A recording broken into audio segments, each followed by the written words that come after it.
So I was sitting in my porcelain throne and I was taking this huge fat dump, right?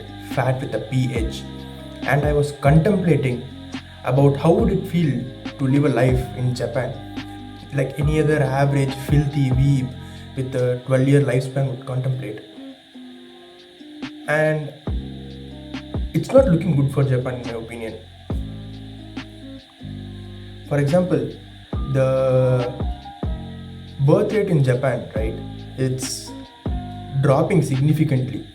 The birth rate is not just dropping, meaning that the birth rate in Japan is not falling, it's nosediving, as though it's nosediving into a frozen swimming pool.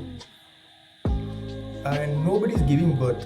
So the population was 15 years ago, it was around 1.5 million, and it has dropped down to 1.3 million by 2022.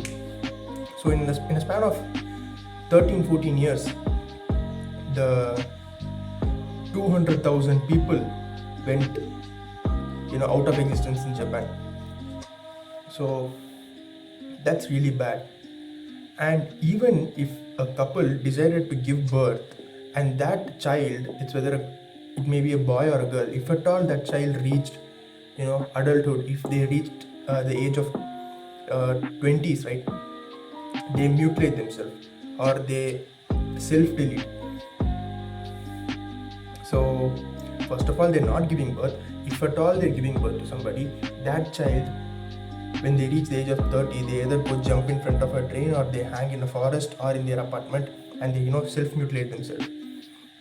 If at all the child who became an adult survives his or her 20s, they go into the 30s and they find a spouse and they get married.